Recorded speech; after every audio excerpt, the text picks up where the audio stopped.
सुनीता अपनी बहू वंदना और बेटी रोहित के साथ रहा करती थी।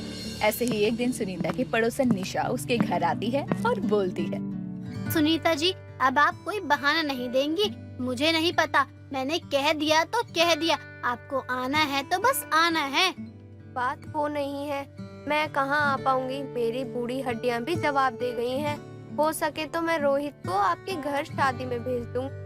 आप चिंता मत करो, हमारे परिवार में से एक व्यक्ति जरूर आएगा। वो बात नहीं है सुनीता जी, आप ठहरी मेरी बहुत पुरानी पड़ोसन। अगर आप ही नहीं आई तो खाली सा लगेगा मुझे।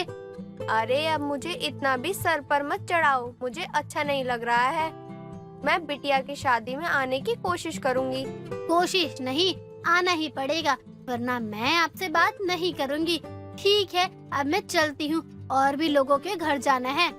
निशा इतना बोलकर जाने लगती है। तभी सुनीता की बहू वंदना आती है और निशा को रोकते हुए कहती है, अरे चाची, आप मेरे आते ही जल्दी, क्या बात है? मुझसे कोई गलती हो गई है क्या, जो आप मुझे बिन बताए जा रही हो? अरे नहीं बहू, वो मैं थोड़ी जल्दी में हूँ, इसीलिए बिटिया की शादी है ना, उसी की भाग दौड़ में लगी हूँ। ठीक है बहू, अब मैं चलती हूँ। माँ जी, निशा चाची की बेटी की शादी है। अरे वाह, क्या बात है, बहुत मजा आएगा। क्यों माँ जी, सही कह रही हूँ ना मैं? बहू तू अपनी आदत सुधार ले, अगर ऐसे ही हरकत करती रहेगी ना, खा खा कर मोटी हो जाएगी, फिर तुझे पछतावा होगा। ओफो माँ जी, आप ये कैसी बातें करती हो? बचपन से खाना मैं खा रही हूँ। अगर मोटा होना होता तो मैं बचपन से ही मोटी होती ना। माँ जी, खाना मेरे शरीर को लगता ही नहीं है। अच्छा, शरीर को नहीं लगता? फिर भी तुझे अपने खाने पर थोड़ा ध्यान नहीं देना चाहिए, कभी भी कुछ भी खा लेती है। ओफो माँ जी, मैंने आपको कह तो दिया, खाना मेरे शरीर में नहीं लगता बस। अब शादी का क्या प्लान है, बस ये बता दीजिए। जाना तो है, लेकिन मैं अकेले जाऊंगी या फिर रोहित चला जाएगा, लेकिन तू नहीं जाएगी। अगर तुझे शादी में भेज दिया तो हमें बहुत शर्मिंदा होना पड़ेगा उन लोगों के सामने। माँ जी, ये आप कैसी बातें कर रही हो? क्या मैं सच में आपको शर्मिंदा करती हूँ? मुझे मालूम नहीं था। अरे बहू, तू तो उदास हो गई, मेरा मतलब वो नहीं था कि तू अजीब हरकतें करती है, लेकिन तू खाना कम खाया करेगी तो मैं शायद तुझे लेकर जाऊं। अब तुझे जब अपनी शादी में खाना खाने में शर्म नहीं आई, तो सोच दूसरों की शादी में खाना खाने से कैसे शर्माएगी। माँ जी, खाना खाने में कौन शर्म करता है? मेरा तो मानना है कि जिसने करी शर्म उसके फूटे करम बस, तो इसलिए मैं शर्म नहीं करती हूँ। दोनों सास बहू बातें कर रही थी। तभी वहाँ रोहित आता है और वो भी वंदना को सेम बातें बोलता है। तभी वंदना रोहित से कहती है, मैंने आपको समोसा लाने को कहा था, आप लेकर आए हो? नहीं। अगर आप नहीं लाए तो सोच लो, आज मैं खाना नहीं खाने वाली हूँ। चलो शुक्र है, इसी बहाने फास्ट हो जाएगा। शायद तुम्हें आज भूखा सोना पड़े, क्योंकि मैं समोसे लाना भूल गया।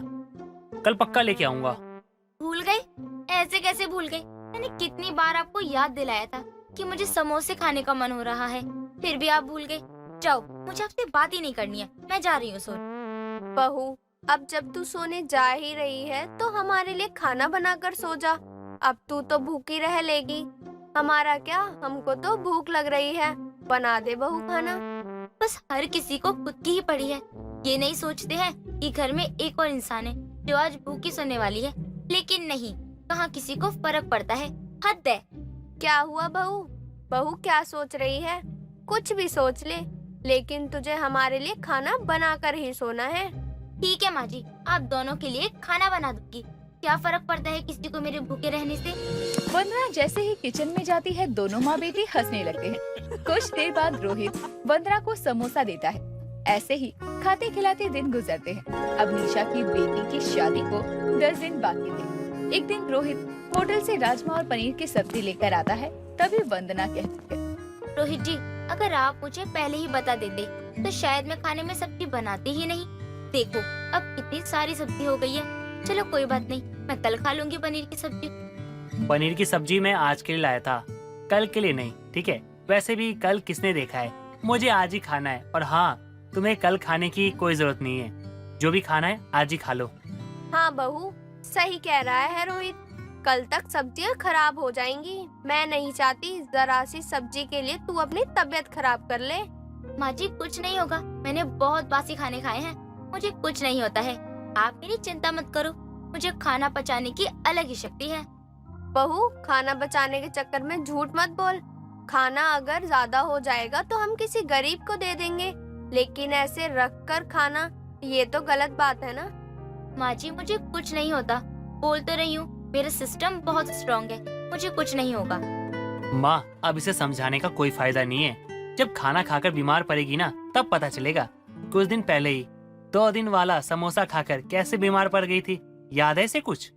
अरे वो तो समोसा सही नहीं था, इसलिए मैं बीमार हो गई, वरना मैं बीमार कभी नहीं होती हूँ। ठीक है, जैसी तेरी मर्जी हो वैसा कर।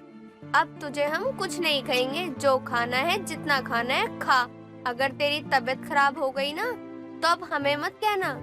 सास और पति के इतना मनाने के बाद भी वंदना उनकी बात नहीं मानती और दूसरे दिन वही सब्जी खाकर वंदना की तबीयत फिर से खराब हो जाती है और वो अपना पेट पकड़कर रोने लगती है। तभी सुनीता बोलती है, क्या हुआ बहू, रो क्यों रही है और ऐसे पेट क्यों पकड़ा हुआ है? माँ जी मेरे पेट में बहुत दर्द हो रहा है, पता नहीं अचानक से दर्द क्यों होने लगा। कोई दवाई ली या नहीं? और मैंने तुझे 1000 बार बोला है बासी खाना मत खाया कर, उससे तबीयत खराब होगी, लेकिन तुझे तो मेरी सुननी ही नहीं है। माँ जी अब आप मुझे सुनाने में लगी पड़ी हो, मेरी तबीयत खराब है और आप मुझे ताना मारना नहीं छोड़ सकती। अब आप मुझे दवाई दे दो, मैं ठीक हो जाऊंगी। ताना मारती हुई सुनीता वंदना को दवाई देती है, लेकिन सुनीता की भलाई के लिए ही बोल रही थी। दवा खाने के बाद की तबीयत ठीक हो जाती है। तभी वंदना बोलती है, देखा, मैंने कहा था ना आपको, मैं दवा खाऊंगी तो ठीक हो जाऊंगी, लेकिन नहीं, आपको फुर्सत कहाँ है मुझे ताना मारने से। अब मैं बिल्कुल ठीक हूँ, अब मुझे ताना मत मारना। माँ जी दर्द से ज्यादा आपके ताने मुझे तकलीफ देते हैं। बस अभी से थक गई? अरे हमारे जमाने में तो इतना काम करने के बाद भी हमारी सास हमें ताने मारती थी, ये पूछ मत। ठीक है नहीं पूछती, लेकिन काम आप ही बिगाड़ती रहोगी, तभी तो ताने सुनने को मिलते हैं। वैसे भी अब मैं बिल्कुल ठीक हूँ और कल तो निशा चाची की बेटी की शादी है ना, उसमें भी जाना है। नहीं, तू शादी में नहीं जाएगी, तेरे पेट में हमेशा दर्द रहता है, पता नहीं खा खा कर हमेशा बीमार हो जाती है, कोई जरूरत नहीं है वहाँ जाने की। माँ जी मैं बासी खाना खाकर बीमार रहती हूँ, लेकिन कल निशा चाची की बेटी की शादी है ना, तो हम ताज़ा खाना खाएंगे, उस खाने से मुझे कुछ नहीं होगा। ठीक है, जैसी तेरी मर्जी, मेरे कुछ कहने से कोई कहाँ सुनता है। ठीक है, फिर चलना तू भी शादी में खाना खाने। बहू की जिद के आगे सुनीता मान जाती है और दोनों सास बहू शादी में जाती है। बहू को खाना खाते देखकर सुनीता हैरान रह जाती है। कुछ देर बाद जब दोनों घर वापस आते हैं, तभी अचानक वंदना के पेट में दर्द होता है। घर वाले उसे हॉस्पिटल लेकर जाते हैं और डॉक्टर चेकअप करके बोलता है, अच्छा हुआ आप इन्हें सही समय पे यहाँ ले आए। अरे इनको फूड पॉइजनिंग हो गई है और पता नहीं कैसे खाना खा रही हैं ये। अब इनकी हालत नहीं कि ये कुछ हैवी खा पाए। अब से इनको उबला हुआ ही खाना दीजिएगा। डॉक्टर की बात सुनकर सुनीता और रोहित वंदना के पास जाते हैं। तभी सुनीता बोलती है, डॉक्टर ने कहा है सिर्फ उबला हुआ ही खाना खाना है, वरना बाद में तू बहुत पछताएगी। खाना खाकर ठीक होते हुए तो बहुत बार देखा है मैंने, लेकिन खाना खाकर बीमार होते हुए पहली बार देख रही हूँ। अब वंदना डॉक्टर के बताए हुए खाने को खाया करती है। ज्यादा खाना खाने से बीमार हो सकते हैं, इसीलिए इंसान को खाना लिमिट में ही खाना चाहिए और वही खाना चाहिए जो आपके शरीर को ठीक ठाक और तंदुरुस्त रखे। कार्तिक देर रात अपने ऑफिस में काम करके अगली सुबह घर आता है और अपने घर के दरवाजे पर दस्तक देता है। तभी रानी उसके लिए दरवाजा खोलती है। दरवाजा खोलते ही उसे देखकर वो उसके कपड़ों की ठीक से जांच करती है और तो और उसे अजीब तरह से सूंघने लगती है। ये देखकर उसका पति कार्तिक कहता है, जानवरों वाली हरकत क्यों कर रही हो? कभी यहाँ सूंघ रही हो, कभी वहाँ सूंघ रही हो, ये सब क्या है? चुपचाप ऐसे ही खड़े रहो और मुझे सब सही से चेक करने दो। पूरी रात तुम ऑफिस में रुके हो या कहीं और? कुछ गड़बड़ तो नहीं है ना?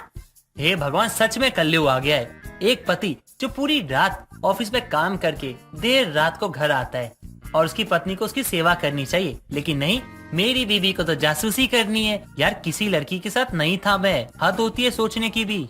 हाँ, मुझे तुम पर भरोसा नहीं है, तुम कुछ भी कर सकते हो। और वैसे भी तुम्हारे ऑफिस में कितनी सारी लड़कियां हैं, क्या पता किससे तुम्हारा चक्कर चल रहा हो। यार अब बस करो यार, मुझे बहुत नींद आ रही है, पूरी रात सही से सोया भी नहीं हूँ, और तो और मैं बहुत थक भी गया हूँ। क्या कहा? सोए नहीं, थक गई, और आंखें भी लाल है, और तुम्हारे अंदर से सेंट की खुशबू आ रही है। ये सेंट तो लड़कियां लगाती है और मेरा सेंट ये है नहीं। फिर ये किस लड़की का सेंट है? कौन थी तुम्हारे साथ रात में? हे भगवान उठा ले, मैं बहुत परेशान हो चुका हूँ इस जिंदगी से और अपने जासूस पत्नी से। मैं बहुत परेशान हो चुका हूँ, उठा ले भगवान। भगवान के पास बाद में जाना, पहले मुझे मेरे सवालों के जवाब दो, वरना अच्छा नहीं होगा। आज तुम्हारे लिए बता रही हूँ मैं। हाँ, ऑफिस में एक अकेला मैं ही नहीं था, और भी लोग थे, और सब बैठ के साथ में काम कर रहे थे। तो मेरे साथ भी 2 लड़कियां बैठ के काम कर रही थी। ये उन्हीं की परफ्यूम की खुशबू है, समझी तुम? अच्छा, तो तुम इसलिए ओवर टाइम करते हो ऑफिस में, ताकि उन लड़कियों के साथ बैठकर बातें मार सको, और नाम हो जाता है कि काम करने के लिए ऑफिस गए हो। हे भगवान, इस औरत को समझाना नामुमकिन है। मैं जा रहा हूँ सोने के लिए। इतना कहकर अब कार्तिक वहाँ से सोने के लिए चला जाता है और रानी अपने पति पर शक करने लगती है।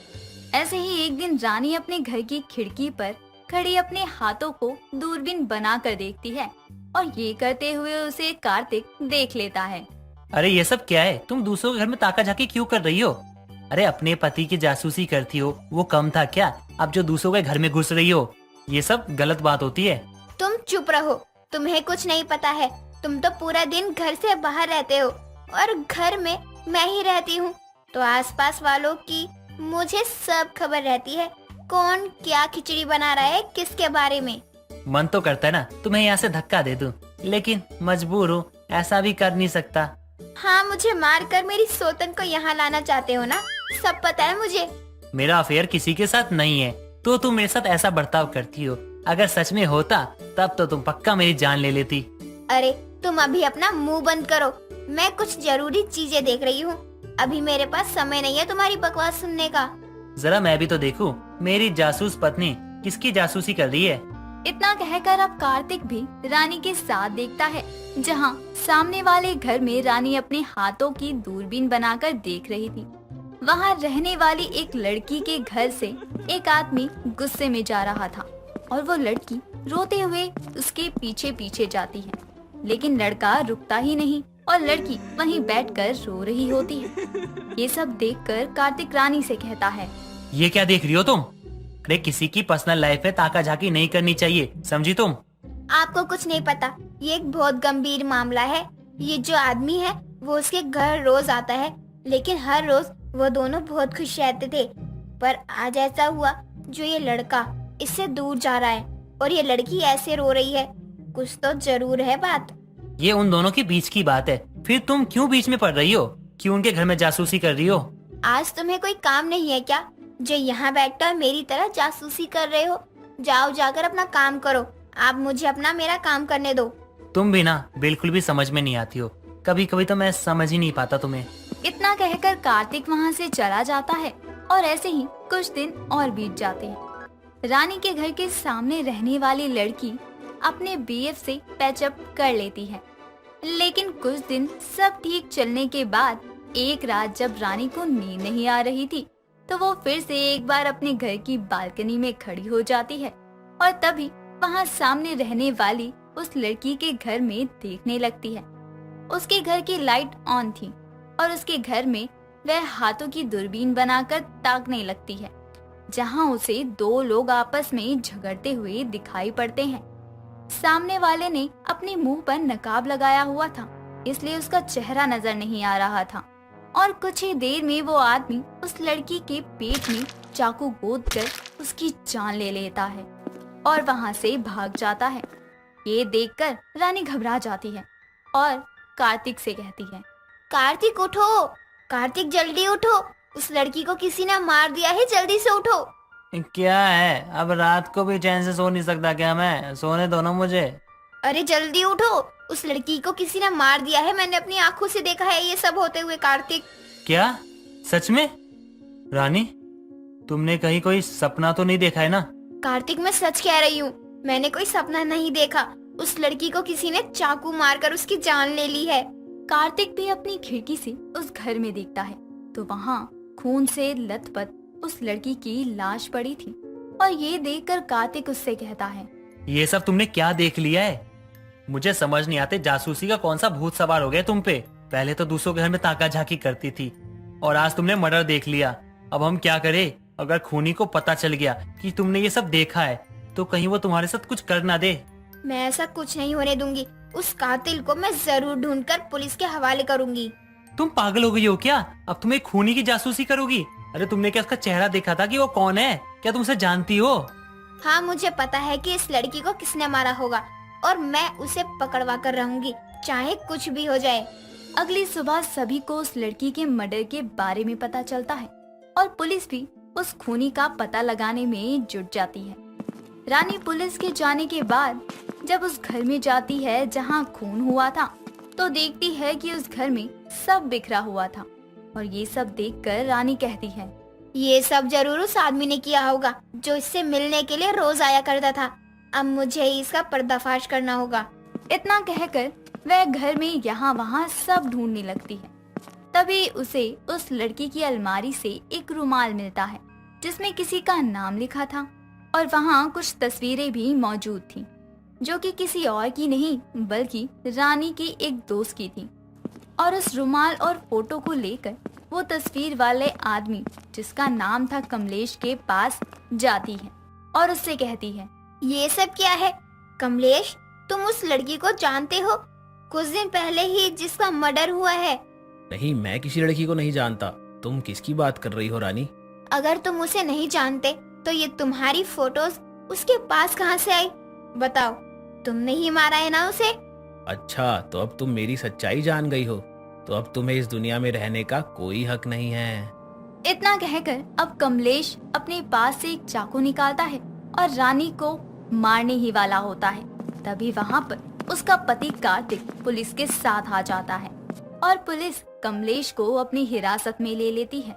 तभी कार्तिक कहता है, अरे वाह, मेरी जासूस पत्नी ने तो आज कमाल ही कर दिया। अपनी ये जासूसी कर करके ना सबका दिमाग खाया करती थी, लेकिन आज इसकी जासूसी ने एक खूनी को पकड़ लिया। आपको गिरफ्तार किया जाता है? एक औरत होकर ऐसा करते हुए शर्म नहीं आई आपको? और अपने आप को जिम्मेदार औरत कहती हो? ये सब क्या है भाभी? मुझे यकीन नहीं हो रहा। मानती हूँ हम गरीब हैं, लेकिन ऐसी हरकतें, छी! आप मेरा अभिमान थे, आप पर बहुत गर्व था मुझे, लेकिन आपने ये कर दिया। अरे बस कीजिए, अब गर्व और मान की बातें ना करे तो ही बेहतर होगा, वो भी इस महिला के लिए। मुझे तो यकीन ही नहीं हो रहा कि ऐसी औरतें भी होती है। इंस्पेक्टर जी, यकीन तो मुझे भी नहीं हो रहा, लेकिन मेरी आदर्शवादी भाभी ने ऐसा कर दिया कि आज उन्हें पुलिस पकड़ने आई है। छी! ले जाइए ऐसी औरत को हमारे घर से। पुलिस अर्चना को ले जाती है। अर्चना के पीछे आरोही की शादी हो जाती है। ऐसे ही कुछ वक्त गुजर जाता है और अर्चना भी जेल से रिहा हो जाती है और वापस लौटकर उसी घर में आती है। तभी वहाँ विमला आती है और बोलती है, क्या बात है, वापस इसी गांव में लौट कर आ गई? जरा भी शर्म नहीं आई ना यहाँ लौटने में? अरे मैं तो सोच रही हूँ आखिर अपना चेहरा कैसे दिखा रही हो आप सबको। कैसे क्या दिखा रही हूँ? मतलब मैं अपने घर में हूँ और हाँ, मुझे क्यों शर्म आएगी? मैंने जो भी किया था उसकी सजा मुझे मिल चुकी है। और हाँ, मैं अपना चेहरा दिखाने आपके घर नहीं गई, आप आई हो मेरे घर। अरे रे बेशरम, जरा भी शर्म नहीं आती? कितनी बेगैरत औरत हो। छी छी छी। अच्छा हुआ तुम्हारी ननद ने तुमसे रिश्ता तोड़ दिया और उसी दिन शादी करके अपने ससुराल चले गई। आपका बहुत बहुत शुक्रिया बताने के लिए कि मेरी ननद की शादी हो चुकी है। मतलब पफ फेरे के लिए एक बार भी अपने मायके नहीं आई। मैं कल ही जाकर आरोही को लेकर आती हूँ। कोई फायदा नहीं है, दोबारा लौट कर नहीं आएगी। इस गांव में बेचारी अपना मुंह नहीं दिखा सकती। सब तुम्हारी वजह से हुआ है। निकल क्यों नहीं जाती हो तुम इस गांव से? अच्छा ठीक है, निकल जाऊंगी। ऐसा करो, मेरे लिए किसी दूसरे गांव में घर बना कर दो, तब जाकर यहाँ से चली जाऊंगी, वरना मुझे यहाँ से कोई नहीं निकाल सकता। अर्चना और विमला में बहुत झगड़े होते हैं, लेकिन अर्चना टस से मस नहीं होती अपने घर से। ऐसे ही अगली सुबह घर का सारा काम खत्म करके अर्चना अपनी ननद को लेने उसके ससुराल पहुँच जाती है।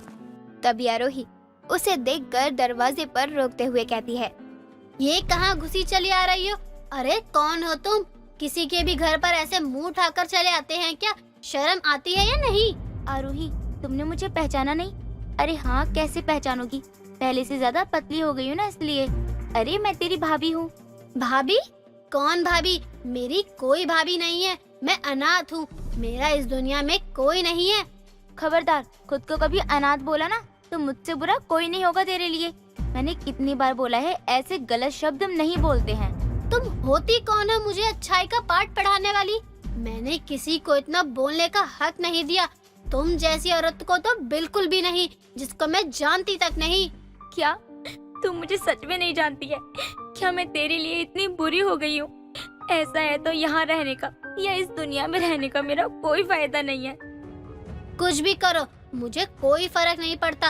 अब आप जा सकती हो, और अगर अब भी नहीं जाना तो धक्के मार कर घर से निकाल दूंगी, समझी? आरोही की बात सुनकर अर्चना को बहुत दुख होता है, क्योंकि अर्चना और आरोही में बहुत प्यार था। अर्चना उसे अपनी छोटी बहन की तरह समझती थी। आरोही के भाई की मौत के बाद अर्चना ने एक घर और आरोही को संभाला हुआ था। ये सब सोचते हुए अर्चना घर पहुंचती है कि तभी वहां आरोही का पति राहुल अर्चना के घर पहुंचता है और बोलता है, भाभी क्या हुआ? आरोही ने आपसे बात नहीं की क्या? मैंने आपसे कहा था ना, उसे पूरी सच्चाई बता दो, लेकिन आप तो मानी ही नहीं। राहुल, अगर मैं उसे पूरी सच्चाई बता दी तो वो खुद को कभी माफ नहीं कर पाई। वैसे भी मैंने जो भी किया उसके लिए किया है। लेकिन भाभी, आज नहीं तो कल कभी ना कभी आरोही की आंखों से पट्टी हटानी पड़ेगी हमें, वरना पूरी जिंदगी वो आपसे नफरत करेगी। कोई बात नहीं राहुल, मैं इसी बात से खुश हूँ, लेकिन मैं ये कभी नहीं सह सकती कि आरोही मेरी वजह से खुद से नफरत करे या उसे पछतावा हो। लेकिन भाभी, ऐसा कब तक चलेगा? मैं आप दोनों को एक साथ देखना चाहता हूँ। आप दोनों कैसे पहले एक दूसरे के साथ रहते थे। ये सारी बातें छोड़ो और मुझे बताओ, मुझे कब मामी बनाने वाले हो, कब खुशखबरी देने वाले हो? राहुल और अर्चना बहुत देर तक बात करते हैं और कुछ देर बाद राहुल अपने घर के लिए निकल पड़ता है। अर्चना के घर से राहुल को निकलता देख गांव का एक राजू नाम का लड़का अर्चना को बाहर बुलाकर बोलता है, क्या बात है अर्चना, अब क्या अपने ननद के पति को भी अपने प्यार में फंसाने का इरादा है? शादी तो किसी तरह हो गई, अब क्या अपनी ननद को बर्बाद करना चाहती हो? सुधर जाओ। बकवास बंद करेगा या झाड़ू से मारूं तुझे? आखिर बोलना क्या चाहता है तू? जैसा खुद बुरा है और गंदा है, वैसा ही मुझे समझकर बैठा है क्या? तुमसे तो लाख गुना अच्छा हूँ मैं, किसी अपने का घर तो नहीं तोड़ा मैंने कभी। अरे शर्म करो, जेल जाकर भी अकल नहीं आई। बोलना क्या चाहता है तू? साफ साफ बोल। आखिर मैंने ऐसा क्या कर दिया जो इतने गलत गलत इल्जाम लगा रहे हो? अरे अब तो शर्म भी नहीं आती। देखो गांव वालों, बेशरम को कैसे पूछ रही है। मैं सबको बताता हूँ, पूरे गांव वालों को पता चलना चाहिए। क्या पता चलना चाहिए? मैं भी तो सुनूं। आखिर ऐसी क्या बात है जो मुझे नहीं मालूम? अरे तू अपनी ही ननद के पति के साथ चक्कर चला रही है, शर्म कर ले थोड़ा। राजू के मुंह से राहुल के और अपने बारे में जैसे गलत बात सुनती है, तभी अर्चना पूरे गांव के सामने राजू को थप्पड़ मारती है। राजू को अपनी बेइज्जती महसूस होती है और अर्चना को धमकी देकर वो चला जाता है। और कुछ दिनों बाद आरोही के ससुराल जाता है और बोलता है, आरोही, तुम मेरी गांव की लड़की हो और मैं तुम्हारा बुरा होते नहीं देख सकता, लेकिन बहन, अगर अभी तुमने ये सब नहीं रोका तो बर्बाद हो जाओगी। मैं क्यों बर्बाद होने लगी भला? वैसे भी मुझे भला कौन और क्यों ही बर्बाद करेगा? पागल हो गए हो क्या? अगर मैं जो तुम्हें बताने आया हूँ ना, अगर मैंने कह दिया तो पागल मैं नहीं तुम हो जाओगी। मतलब क्या है तुम्हारा? साफ साफ खुलकर बोलो, और अगर बोलना है तो ऐसी बातों को गोल गोल मत घुमाओ। तुम्हारे पति और भाभी का कुछ चल रहा है। मैं कुछ दिनों से तुम्हारे पति को रोज अर्चना के घर जाते देखता हूँ। घंटों बाद वो घर से निकलता है। अब पता नहीं इतने घंटे तक वो क्या करता रहता है। राजू की बात सुनकर आरोही को अर्चना पर बहुत गुस्सा आता है और वो उसके घर गुस्से में ही जाती है और अर्चना को बुलाती है। आरोही की आवाज सुनकर अर्चना और सभी गांव वाले बाहर आते हैं। तभी आरोही बोलती है, आखिर क्या दुश्मनी है आपको मुझसे? पहले शादी और अब मेरे पति। वाह क्या बात है! अब आपसे मैं नहीं मिल रही तो मेरे पति को अपने प्यार में फंसा रही हो। छी! ये सब गलत है। इस राजू ने जो कुछ भी बताया है सब गलत है। आरोही, तू मेरी बहन है और राहुल मेरा छोटा भाई जैसा है। अरे वाह, किसको पागल बना रही हो? मैंने कुछ दिन पहले ही देखा तुम्हारे घर से राहुल को निकलते हुए। तभी गांव वालों की भीड़ से विमला निकलकर बाहर आती है और राजू को एक थप्पड़ मारते हुए बोलती है, अरे शर्म कर ले राजू, तूने बस निकलते देखा है, मुझे सब मालूम है इनके बीच की बात। और तुम आरोही अपनी भाभी से इतनी नफरत मत करो, बहुत अच्छी है तुम्हारी भाभी। कैसे अच्छी मान लूं मैं चाची? ये एक चोर है और मैं किसी चोर से कोई रिश्ता नहीं रखना चाहती। अगर आज भैया जिंदा होते तो आज इसका ये चेहरा देखकर फिर से उनको मौत आ जाती। बस करो, अब अपनी भाभी को चोर बोलना बंद करो। अरे चोर को चोर ना कहूँ तो क्या कहूँ? आपको तो सब पता है, फिर भी। हाँ, अब मुझे सब पता चल गया है, लेकिन कुछ महीने पहले मुझे सिर्फ उतना ही पता था जितना हमने देखा था। मैं तुम्हें सारा सच बताती हूँ। नहीं विमला चाची, मैं आपके आगे हाथ जोड़ती हूँ, कुछ मत बताइए। अरे चुप रहो। देखो आरोही, आज भी तुम्हारी भाभी तुम्हारे लिए चुप है। पता है आखिर क्यों? तुम्हारी भाभी चोर बनी। अरे तुमने जो प्यारा लहंगा पहनकर शादी की थी ना, उसी को चुनने की वजह से उसे पुलिस पकड़ कर ले गई थी। क्या मेरे लिए लहंगा चोरी करके लेकर आई? हाँ, और एक भाभी लाई अपनी ननद के लिए शादी वाला लहंगा, वो भी चोरी करके। क्योंकि तुम्हारी शादी के लिए अर्चना के पास कुछ नहीं था, लेकिन तुम्हें खुश देखना चाहती थी, इसीलिए चोरी की अर्चना ने। विमला की बात सुनकर आरोही अर्चना के पैर पकड़ लेती है और माफी मांगती है। अर्चना भी बहुत रोती है और आरोही को अपने गले से लगा लेती है। दोनों ननद भाभी फिर से एक हो जाती हैं। नम्रता अपनी सास ससुर और पति के साथ गांव में रहा करती थी। एक दिन नम्रता रसोई में काम कर रही होती है, तभी उसकी सास ललिता उससे कहती है, अरे ओ बहू, जब देखो बाहर चली जाती है। अरे ओ बहू, देख जरा तेरे ससुर जी कहाँ है, देखना कहीं कीड़े पड़े ना हो। उफ, ये कैसा सर दर्द है, जब देखो इनकी बातें सुनते रहो, बातें ना मानो तो अपना ही गला फाड़ कर शुरू हो जाते हैं। क्यों री बहू, तुझे सुनाई नहीं देता क्या? कब से आवाज लगा रही हूँ। तेरी आदतें देखकर लगता है कि बूढ़ी मैं नहीं तू हो गई है। सुनाई भी कम देने लगा है तुझे। आई माँ जी, बस खाना बन जाए तब जाकर मैं बापूजी को ढूंढती हूँ। ये अलग ही सर दर्द है। जब से इस घर में ब्याह कर आई हूँ तब से मुझे नौकरानी बना कर रखा है। कभी इधर जाओ तो कभी उधर जाओ। क्यों रे बहू, क्या बोल रही है? तुझे क्या लगता है अगर तू रसोई में खुद से बतिया लेगी तो मुझे सुनाई नहीं देगा क्या? सब सुनाई देता है मुझे, बहरी नहीं हूँ तेरी तरह। हे भगवान, मेरी सास तो एक बला से कम नहीं है, जब देखो कान खोल कर बैठ जाती है। कुछ देर बाद नम्रता अपने ससुर जी को ढूंढने निकल पड़ती है। कुछ दूर जाकर उसे अपना ससुर एक पेड़ के नीचे बैठा हुआ दिखता है। तभी वो उनके पास जाकर बोलती है, पिताजी, पिताजी, चलिए घर चलिए, बहुत वक्त हो गया है। माँ जी भी बहुत चिंता कर रही हैं, सुबह से परेशान हैं आपके लिए। क्या? कौन मेरा इंतजार कर रहा है? माँ जी? किसकी माँ जी? और मेरा क्यों इंतजार कर रही है? मैंने कौन सा उसकी बाऊजी जेब में लेकर आया हूँ? उनके बाबूजी आप ही हो।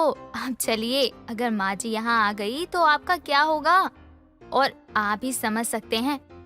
उफ, ये अलग सर दर्द है। अब ये काम भी मुझे ही करना है। शराब पिए ये और घर ले जाऊं मैं, हद है। अच्छा, तुम्हारे सर में दर्द हो रहा है? आओ तुम्हारा सर दबा दूं, देखना झट से सर दर्द गायब हो जाएगा। आप घर चलिए, बहुत काम है, वो सब भी हमको झटपट निपटाना है। जब देखो पी पा के नीचे आकर बैठ जाते हो, आपको जरा भी शर्म नहीं आती क्या? हमेशा आपको आपकी बहू घर लेके जाती है। बहू? अरे कौन सी बहू? मेरी तो शादी हुई नहीं हुई, तो ये बहू कहाँ से आ गई? और ये बोल क्या रही है? जब देखो जो भी बोलना है मुंह पे बोलो, ताकि मुझे भी सुनाई तो दे। कुछ नहीं, बस आपके घर की बहू बनकर जिंदगी बर्बाद हो गई, यही बोलना था। नम्रता अपने ससुर को घर लेकर आती है और घर के कामों में फिर से जुट जाती है। अगली सुबह नम्रता घर का काम कर ही रही होती है तो ललिता टीवी पर न्यूज़ देख रही होती है।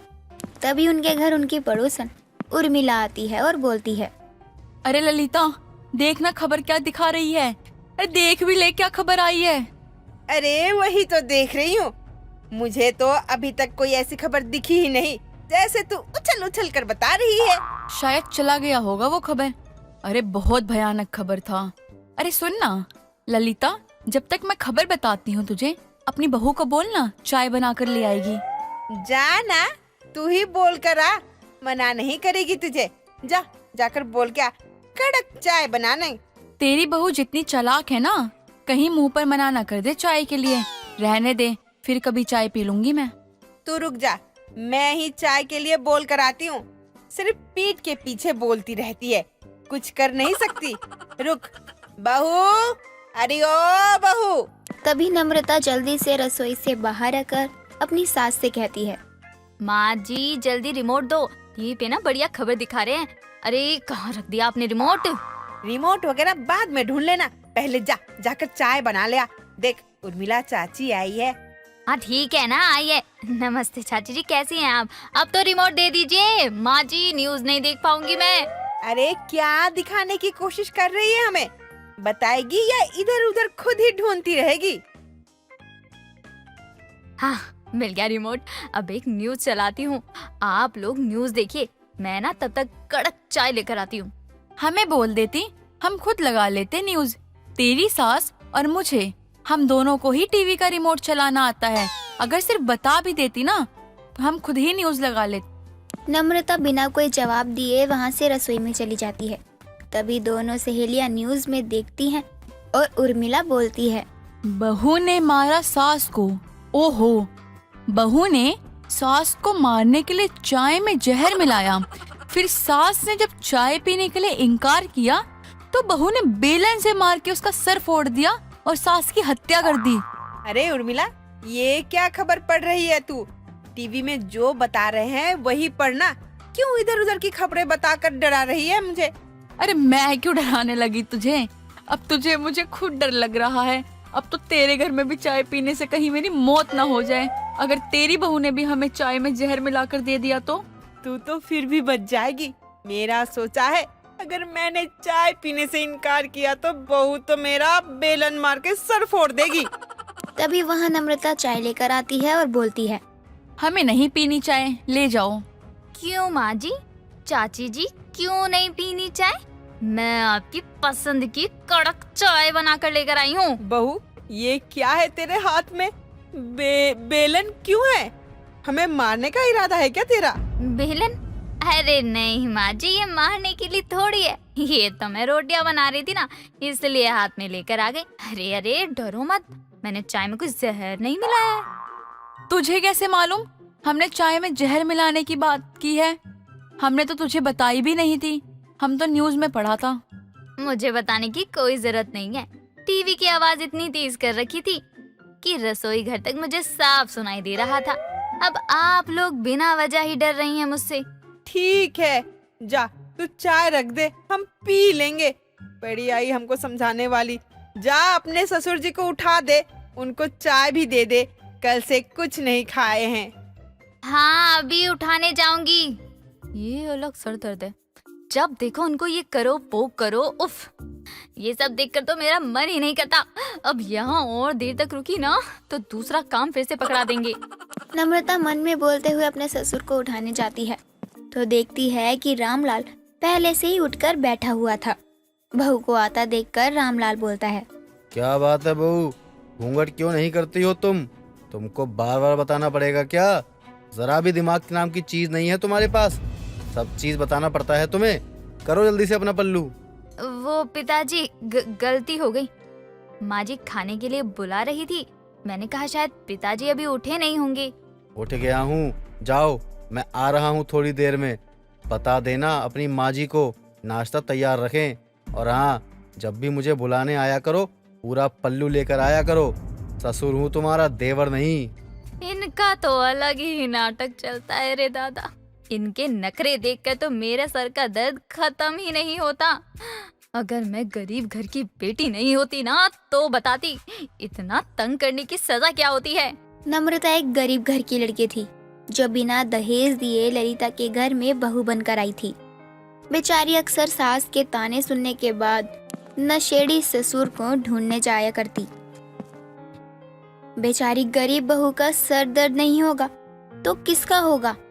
ऐसे ही एक दिन उर्मिला फिर से आती है और नम्रता को रसोई में काम करता देखकर बोलती है, अरे वाह बहू, क्या बात है, तेरी सास कहाँ है, दिख नहीं रही। माँ जी अंदर बैठी हुई हैं, बुलवा दूं माँ जी को या आप खुद ही माँ जी तक चली जाओगी? अरे चली जाऊंगी, मेरी चिंता मत कर, तू बस एक गर्मा गर्म चाय बना दे, तेरी हाथों की चाय पी के तो बदन में फुर्ती आ जाएगी। चाय का बोलकर उर्मिला ललिता के पास जाती है। तभी नम्रता खुद से बोलती है, आ गई महारानी, ये अलग सा दर्द है, ना समय देखती है ना इंसान, जब मन करे मुंह उठाकर आ जाती हैं और बोलती है बेटा चाय पिला दे। भला ये क्या बात हुई, भरी दोपहरी में कौन चाय पीता है, जब देखो मुंह उठाकर चली आती हैं। नम्रता बेचारी हर रोज अपना दुखड़ा रोती, भला इस गरीब बहू का सर का दर्द कब खत्म होगा। दिन बीतते गए लेकिन नम्रता का सर दर्द वो कभी खत्म नहीं हुआ। सुमन और अंजलि दोनों सगी बहनें थी, जिनकी शादी राहुल और अमित नाम के लड़के से हो जाती है। राहुल अपने घर का बड़ा बेटा था, जिसकी शादी सुमन से होती है और अमित की शादी अंजलि से। दोनों सगी बहनें देवरानी और जेठानी बन जाती हैं। अंजलि सीधी थी और सुमन थोड़ी चालाक, जिसके चलते जब कोई भी काम पड़ता तो वो बहन बन जाया करती और जब हक की बात होती तो जेठानी और देवरानी। एक दिन सुबह के समय सुजाता अपनी दोनों बहुओं को आवाज लगाती है। हाँ माँ जी बोलिए। आज घर में बहुत सारे मेहमान आने वाले हैं, दोनों मिलकर कुछ अच्छा बना लेना, मेरी बेइज्जती मत करवाना। अब माँ जी को क्या बताऊँ कि मुझे कुछ बनाना ही नहीं आता है, क्योंकि मैंने कभी रसोई में कदम ही नहीं रखा। जी ठीक है माँ जी, बना लेंगे, बस आप हमें ये बता दीजिए कि बनाना क्या है। क्या हुआ सुमन बहू, तुझे क्यों सांप सूंघ गया? तू भी तो कोई जवाब दे, बना लेगी या नहीं? जी माँ जी बना लूंगी। जब आप दोनों ने पूछा और छोटी ने जवाब दे दिया तो मैं बीच में बोलना जरूरी नहीं समझती। हाँ ठीक है, अब जाओ और अपने हिसाब से जो ठीक लगे वो बना लेना, लेकिन हाँ शिकायत का कोई मौका मत देना। जी माँ जी नहीं देंगे। अंजलि और सुमन वहाँ से चली जाती हैं और रसोई में जाकर खड़ी होती हैं। नए घर में आने के कारण उन्हें कुछ समझ में नहीं आ रहा था कि कौन सी चीज कहाँ रखी है, लेकिन फिर भी अंजलि फ्रिज से सब्जियां निकालकर काटने लगती है और सुमन रसोई की स्लैब पर बैठकर फोन चला रही थी। सुमन दीदी आप ये क्या कर रही हैं? माँ जी ने हम दोनों को खाना बनाने को बोला है और आप है कि बैठी आराम से फोन चला रही हैं। अंजलि ये क्या तरीका है मुझसे बात करने का? शायद तुम भूल गई कि मैं तुम्हारी बड़ी बहन होने के साथ साथ तुम्हारी जेठानी भी हूँ, दोनों रिश्ते में तुमसे बड़ी हूँ। हाँ दीदी मुझे अच्छे से याद है, लेकिन मैं तो बस आपको याद दिला रही हूँ। माँ जी ने हम दोनों को साथ में खाना बनाने को बोला है। मुझे याद है सब कुछ, लेकिन ये तो तुझे भी पता है कि मैंने कभी खाना नहीं बनाया, मुझे खाना बनाना आता ही नहीं है, उसके बाद भी तू ऐसे बोल रही है। लेकिन दीदी अब माँ जी ने बोला है तो बनाना तो पड़ेगा ही, वरना उनको बुरा लगेगा। अरे ये तो पीछे ही पड़ गई, इसे पटाना पड़ेगा मुझे। अंजलि तू मेरी बहन है ना, प्लीज अपने साथ साथ मेरे हिस्से का भी खाना बना ले, वरना तेरी बहन की बेइज्जती हो जाएगी। क्या तुझे अच्छा लगेगा? ठीक है, अब आप ज्यादा बेचारी मत बनिए, मैं बना लूंगी सारा खाना। अंजलि अपनी बहन की बातों में आ जाती है और अपने साथ साथ उसके हिस्से का भी सारा खाना बनाकर तैयार कर देती है। तभी उसकी सास फिर रसोई में आती है और कहती है, बहुओं बन गया खाना या नहीं? मेहमान आ गए हैं, जल्दी से खाना लेकर बाहर आओ। जी माँ जी बन गया सारा खाना, मैंने और अंजलि दोनों ने मिलकर सारा खाना बना लिया। दीदी माँ जी से कितनी आसानी से झूठ बोल देती है कि सारा खाना बनाया और नाम अपना लगा दिया। अंजलि बहू तू क्या सोचने लगी, कोई परेशानी है क्या? नहीं माँ जी, मुझे कोई परेशानी नहीं है। ठीक है फिर आओ दोनों बाहर। सुजाता इतना कहकर मेहमानों के पास चली जाती है और बैठ जाती है। थोड़ी देर बाद जैसे ही अंजलि खाने की प्लेट लेकर आगे बढ़ती है, सुमन उसे रोक लेती है। इस घर की बड़ी बहू मैं हूँ और तेरी जेठानी भी, इसलिए तुझे मेरे से पीछे चलना चाहिए। दीदी आप कितनी चालू हो, जब काम करवाना था तो बहन बना लिया और जब तारीफ सुनने का समय आया तो जेठानी बन गई और मुझे पीछे कर दिया। मैंने वही किया जो सही है और जो सच है। चल अब मेरे पीछे। सुमन आगे और अंजलि उसके पीछे चल देती है। थोड़ी देर बाद सभी मेहमान उनका बनाया हुआ खाना खाते हैं और उनकी बहुत तारीफ करते हैं। जिसके बाद नेक के समय पर सुमन अंजलि को काम के बहाने रसोई में भेज देती है और सारा नेक खुद ले लेती है। दीदी मेरा नेक दो जो आपने बहाने से लिया है। क्या अंजलि, तू कुछ पैसों के लिए अपनी बहन से वसूली कर रही है? अब नेक तेरे पास रहे या मेरे पास, क्या फर्क पड़ता है? वैसे भी तेरी जेठानी होने के नाते नेक मेरे पास रहना चाहिए। तू जाकर ना अपना काम कर। माँ जी देखिए ना, दीदी ने मुझे मेरे हिस्से का नेक नहीं दिया। आप बोलिए ना इनको, शायद दे दें।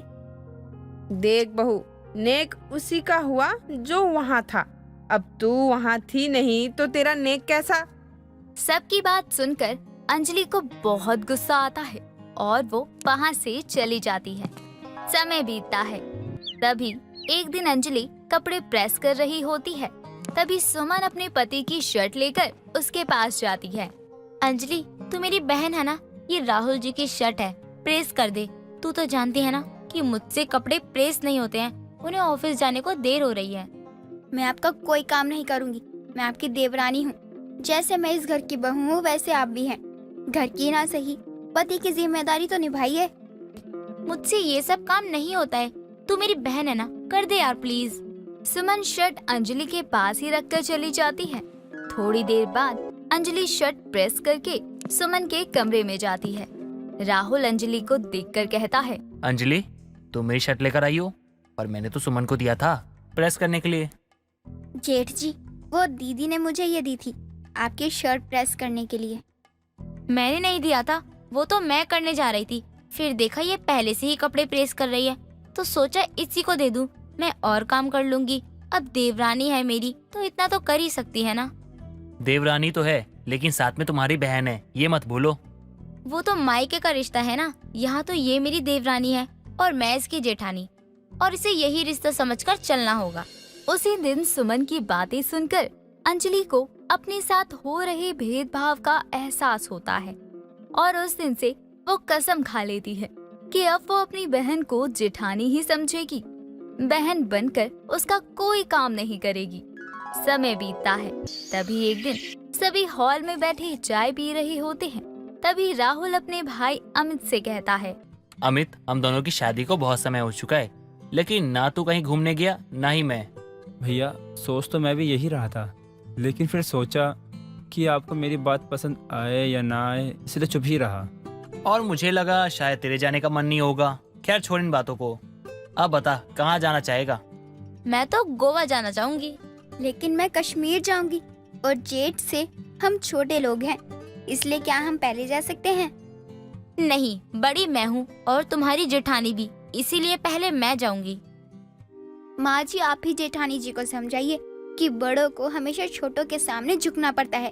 बड़े तो पता नहीं क्या क्या कर देते हैं अपने से छोटे के लिए, और ये है कि हमें पहले घूमने नहीं भेज सकते।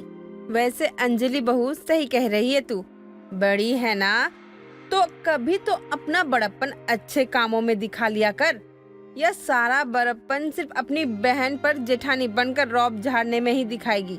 माँ सही कह रही है, मेरा फैसला भी यही है। पहले अमित और अंजलि जाएंगे घूमने, बाद में मैं और तुम। भैया ऐसा कीजिए, आप ही चले जाइए, हम बाद में चले जाएंगे, नहीं तो भाभी का दिल टूट जाएगा। नहीं अमित, ये तो मेरा फर्ज है कि मैं अपने छोटे का सोचूं और उनकी खुशियों का ध्यान रखूं। बिल्कुल सही बोला राहुल बेटे ने। वैसे भी बेचारी पूरे दिन काम करती रहती है, इस बहाने इसे थोड़ा आराम मिल जाएगा। माँ जी, आपने आज तक कभी मेरे आराम के बारे में इतना नहीं सोचा जितना अंजलि के आराम के बारे में सोच रही हो। क्योंकि तू अपने सारे काम पहले ही अंजलि से करवा के आराम कर लेती है, और जब तारीफ करने का समय आता है तो तू खुद आगे हो जाती है। तू क्या सोचती है बहू, मुझे कुछ समझ नहीं आता। लेकिन माँ जी, आपको कैसे पता चला ये सब? मैंने तो आपको कभी नहीं बताया। मैं तो उसी दिन सब समझ गई थी, जिस दिन तुम दोनों से खाना बनवाया था। क्योंकि अगर दो हाथ लगाकर खाना बनाता तो चाहे थोड़ा ही सही, लेकिन स्वाद अलग अलग होता। लेकिन उस दिन सारे खाने का स्वाद एक ही था। इसका मतलब साफ था कि खाना सारा तूने ही बनाया है, क्योंकि जब मैं रसोई में गई थी तब तू ही काम कर रही थी। बुढ़िया तो बहुत चालू निकली, इसकी बात मानने में ही भलाई है। हाँ ठीक है, भेज दो इन दोनों को पहले, मुझे कोई परेशानी नहीं है। सभी लोग अंजलि की बात मान लेते हैं और उसे उसके पति के साथ बाहर घुमाने के लिए भेज देते हैं। इस बार सुमन की चालाकी धरी की धरी रह जाती है और वो जेठानी बनकर घर में ही रह जाती है और अंजलि देवरानी बनकर पहले घूमने जाती है।